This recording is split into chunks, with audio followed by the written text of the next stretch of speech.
Creepy times, dear strangers. Welcome to Brenda's crafty-handed world and another treasure picker episode. This time, I will flip a discarded ceiling light into a ghostly candle tray. I found this dirty, broken ceiling light that once had crystal glass pendants hanging on it. And the minute I saw it, I imagined ghosts flying around the candle tray.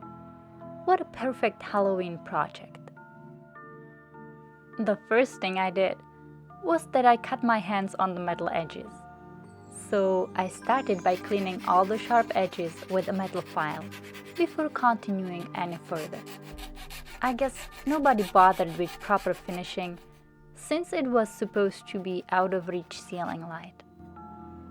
After making the light fixture safe to handle, I removed all the leftover light bulbs, from which most were broken. I also pulled out the broken wires out of the sockets with a small pair of pliers.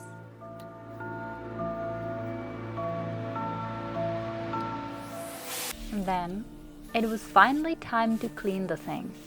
After vacuuming all the loose debris and metal shavings, I used warm soapy water and a microfiber cloth to carefully wipe everything.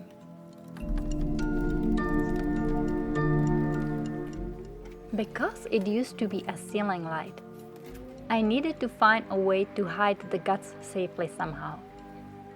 And after discarding the plywood idea because of the fire hazard, I was suggested to use some plastic instead. So I made a trip to the local home improvement store and was stunned to find a plant saucer of exactly the right size. Can you believe it?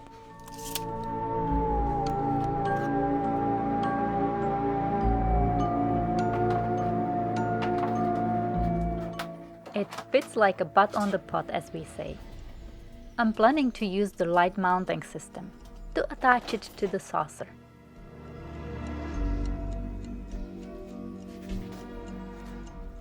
I marked the positions of the holes, and if I had a sharp drill bit, it would have gone like butter.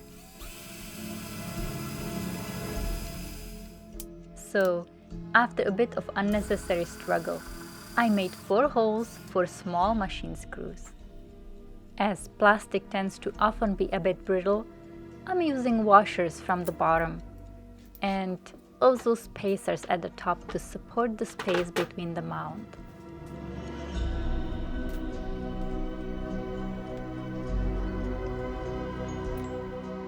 One more washer from the top and finish with a fitting nut.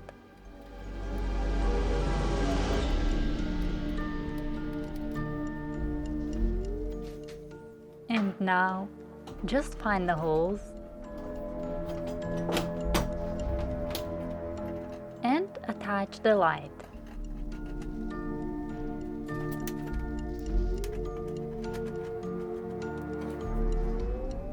I would like to use a little switch to turn the light on and off. So I marked the position on the side of the base, where a convenient spot for making a hole in the side of the metal light fixture was. I'm using my Dremel tool with a little cutting wheel for it. It's just a bit awkward to navigate around the camera, so you can actually see what I'm doing. And because it's a sharp metal, I'm cleaning the edges with a metal file again. The electric current is 240 volts here, and it's not really safe to play with, especially when the whole light fixture is made of metal. So I asked my electrician friend to check and fix the wiring professionally for me. We eliminated the computer chip because the remote control evidently didn't survive the dump, and rewired it through the new switch to a new grounded plug. Then we made neat holes in the saucer and light fixture using a step drill bit.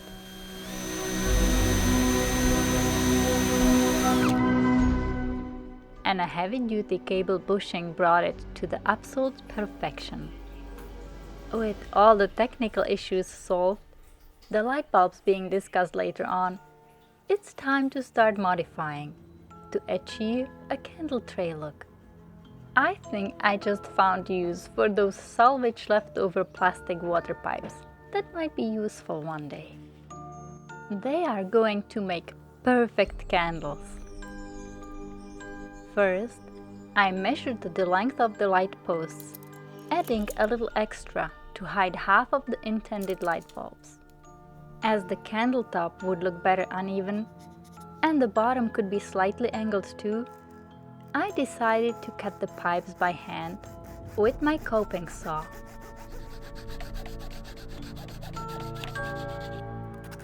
And to clean the rough edges, I lightly sanded them smooth.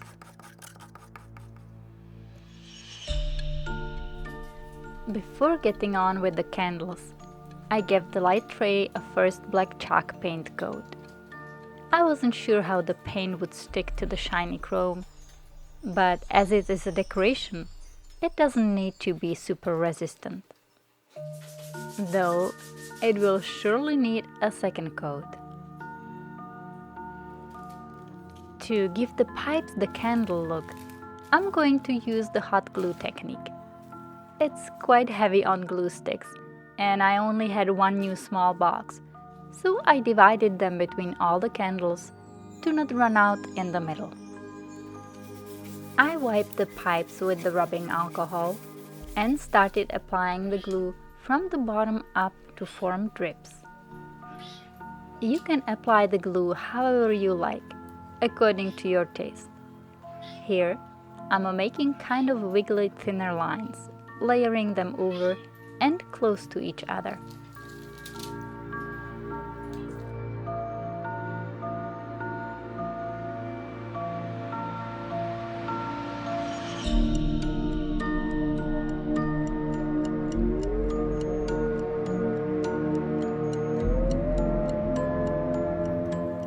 And I'm finishing the top edge with more glue. But don't worry, it will get smoothed out later. A neat trick to blend and smooth the glue out is with a heat gun.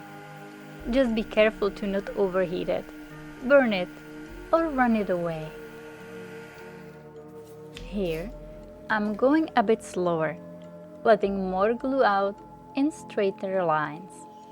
Again, layering and building up the drips.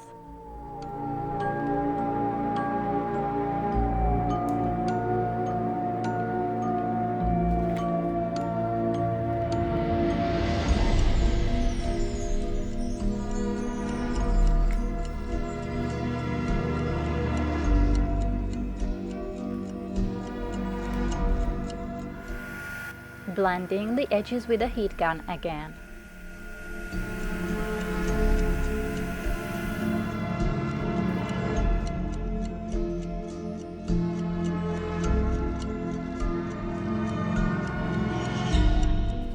Another way is to let the candle stand and apply the glue from the bottom up, heavier to get a thicker, more drippy look. Unfortunately, every glue stick brand behaves differently, so you will have to do some testing. Also, some are easier to paint than others. Note, these low temp sticks from Lidl are literally unpaintable and gave me nightmares. I knew I was in trouble when my bonding primer beaded all over the glue stick drips.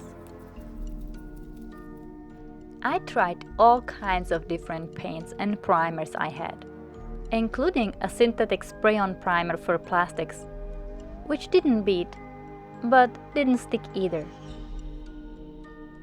So in the end, I had to paint just the candles around the drips using Annie Sloan original white chalk paint. My original plan was to paint the drips with blood red acrylic paint. But since the new hot glue was completely repellent, the only other thing that came to my mind was to try my red nail polish. But before that, I decided to paint the insides of my pipe candles with black chalk paint to visually finish the top ends. I brought some old red nail polishes from my bathroom and soon found out what a fantastic idea that was. It stuck perfectly. It's partially translucent and has a rich glossy color. The only tricky part was applying it just over the drips, but I did some touch-ups with chalk paint later.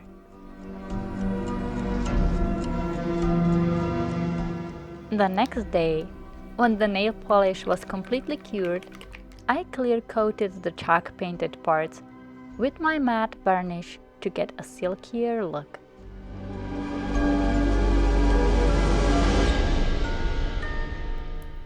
And after the varnish was dry, I applied a bit of dark umber antiquing wax around the drips to give them some dimension and age. Using the wax over the varnish makes it easy to wipe off any excess. I also aged the bottom edge of the candles slightly. And they are finally, after too much unexpected trouble, ready to be installed. Originally, there were 10 and 20-watt halogen light bulbs installed, but there are 13 of them. What a beautiful number! But that would mean between 130 and 260 watts of power. That seems a bit excessive. So I decided to try the glorified LED lights.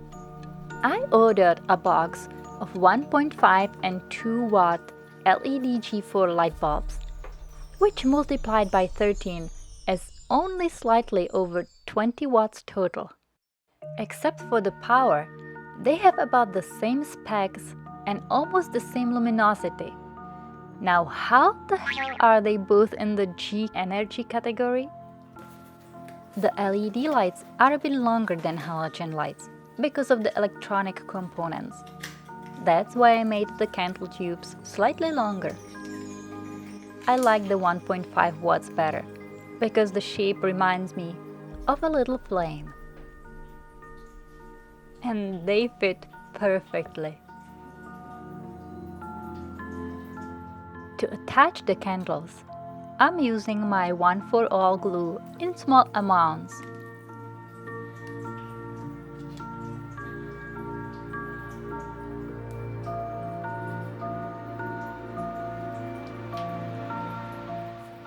While installing the new LED bulbs simultaneously.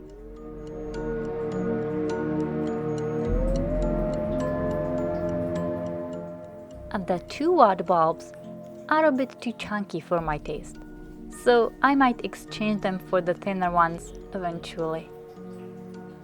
Let's see how they look. Wow, pretty awesome! The original chrome was too reflective and quite blinding when the lights were lit, so I used the black chalk paint to mute it down. I was going to use white wax over it to get some texture in the brush strokes, but it didn't really work the way I liked, so I just ended up using the clear wax. Finally, I painted the ghosts with white chalk paint from outside to break down the reflectiveness, dabbing the paint more around the edges than in the middle. And now just some finishing touches, and it's done! But not to stretch this episode much longer, I'm using the faux cobwebs and spiders I already had in my decorating supplies. I can also imagine adding some dirt or dust over the tray to make it look old and grungy. Maybe even some bones, or beetles, or black twigs. There are endless ways to arrange this tray, and I so look forward to decorating it differently every year. And just imagine having it mounted back on the ceiling like this. I hope you've enjoyed this makeover as much as I did, and got inspired to flip some seemingly useless things of your own. And if you haven't yet, please like, comment, and subscribe. And I hope to see you next time. Thank you for watching.